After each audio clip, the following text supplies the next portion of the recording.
नमस्कार साथियों। यूपीएससी में वैकल्पिक विषय हिंदी साहित्य के पाठ्यक्रम को यदि आप ध्यान से समझें तो आपको यह समझ में आएगा कि कई ऐसे महत्वपूर्ण सिद्धांत, कई ऐसे महत्वपूर्ण चिंतक हैं जिनका सीधा संबंध तो आपके पाठ्यक्रम से नहीं है, लेकिन उनका प्रभाव गहरा है, उनका असर पर्याप्त मात्रा में है। मसलन मनोविश्लेषणवाद, अस्तित्ववाद, मार्क्सवाद, लॉन्गिनस का औदात्य सिद्धांत, क्रोचे का अभिव्यंजनावाद, ऐसे कई महत्वपूर्ण सिद्धांत हैं, चिंतक हैं जिनका सीधा संबंध हमारे पाठ्यक्रम से भले न हो, लेकिन जब हम कहानी पढ़ते हैं, उपन्यास पढ़ते हैं, नाटक पढ़ते हैं, तो इन सिद्धांतों का प्रभाव जो है हमें समझना पड़ता है, जानना पड़ता है। इसी क्रम में आज एक महत्वपूर्ण सिद्धांत की बात करेंगे, कविता में तनाव सिद्धांत। तनाव पश्चिम की नई समीक्षा द्वारा विकसित शब्द है। इसके प्रचार प्रसार का पूरा श्रेय एलन टेट को है।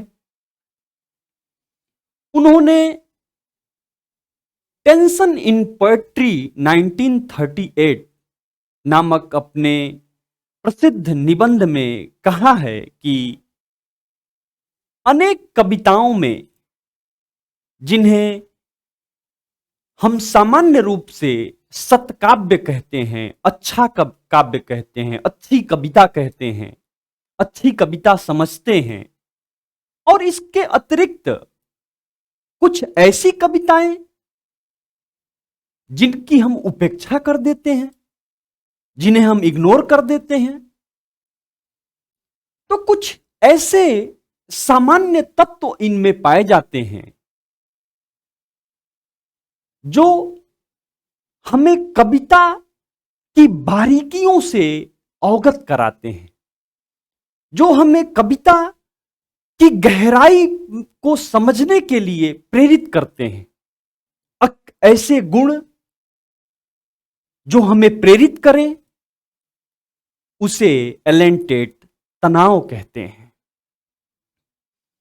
एलन टेट के अनुसार तनाव एकमात्र ऐसा गुण है, क्वालिटी है, जिसमें कविता के सौंदर्य की, उसकी गहराई की समझ पैदा होती है। कारण, एक अच्छी कविता उन समस्त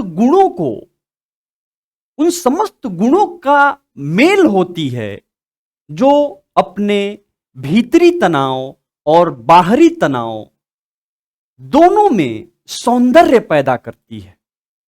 ने तनाव शब्द जो है वो तर्कशास्त्र से लिया था,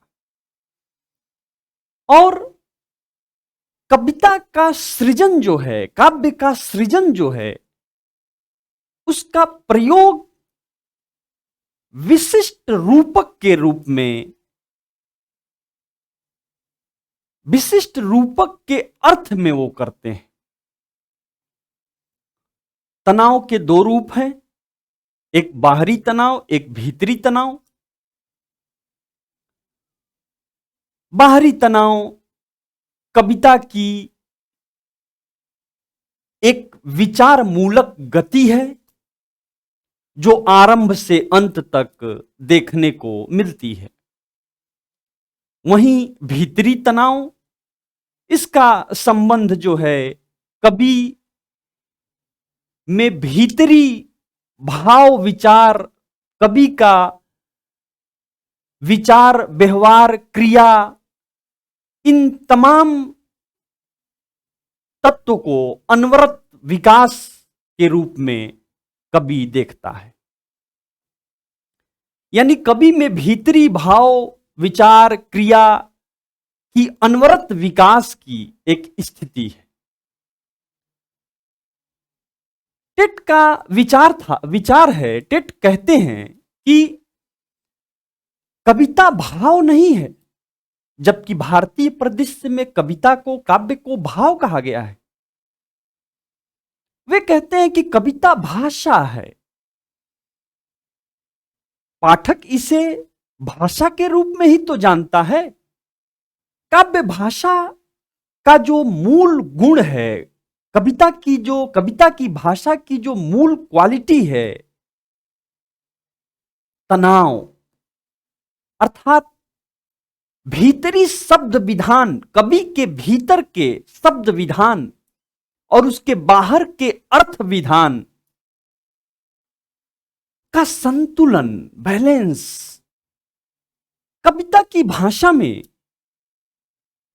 यह तनाव या संतुलन जितना ही सटीक होगा, पूर्ण होगा, काव्य उतना ही उत्कर्ष पर, उतने ही ऊंचाई पर पहुंचेगा।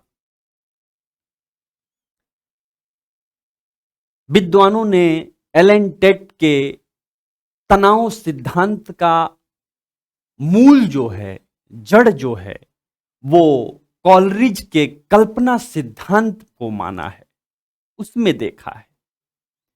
क्योंकि कल्पना एक ऐसा तत्व है जो विरोधी गुणों में भी सामंजस्य स्थापित कर लेती है। हिंदी के साहित्यकार बच्चन सिंह लिखते हैं एक जगह कि कुछ आलोचक तनाव को मेटाफर के रूप में देखते हैं, रूपक के रूप में देखते हैं। जैसे रोजमर्रा के जीवन में किस तरह से बोलचाल की भाषा में परिवर्तन होता है, रूपकों के माध्यम से, हम मेटाफर के माध्यम से जो है बोलचाल के जीवन में कैसे हम उसे इस्तेमाल करते हैं। एम्पसन इसे एम्बिग्यूटी के रूप में देखता है, एम्बिग्यूटी में खोजता है, यानी अनिश्चितता में खोजता है, तनाव को अनिश्चितता में देखता है। वृक्ष इसे विसंगति में देखते हैं। कविता, विसंगति ही कविता को समृद्ध करती है, यानी भाषा में संक्षिप्तता। और जॉन क्रो रैमसन इसे टेक्सचर और स्ट्रक्चर, बनावट और बुनावट के रूप में देखते हैं। अपने वहां भारतीय काव्यशास्त्र में इसे हम वक्रोक्ति सिद्धांत के अंतर्गत देखते हैं। हिंदी की नई समीक्षा में आलोचकों ने तनाव की यदा कदा चर्चा की है और इसे नई कविता का एक ऐसा वैशिष्ट्य माना है, एक ऐसी विशेषता मानी है जो स्वतंत्रता के बाद मोह भंग के कारण पैदा हुआ, जब हमारे सपने नहीं पूरे हुए स्वतंत्रता के बाद। बहरहाल, इस तरह हिंदी की नई कविता के तनाव की जड़ें भारत में पहले से मौजूद रही हैं। यद्यपि हम देखेंगे कि पश्चिम में तनाव के आर्थिक प्रभाव को देखा गया। कुल मिलाकर तनाव सिद्धांत जो है कविता की बारीकियों को समझाता है। हमारे वहां वक्रोक्ति सिद्धांत में बहुत पहले कविता में उदात्त की बात को सिखाता है। तनाव सिद्धांत कविता में सौंदर्य दीप्ति देता है। कविता में संतुलन, बाहरी तनाव और भीतरी तनाव के बीच में जो संतुलन होता है वो कविता को ऊंचाई पर ले जाता है। इस प्रकार एलन टेट का तनाव सिद्धांत कविता के लिए एक महत्वपूर्ण सिद्धांत है। धन्यवाद।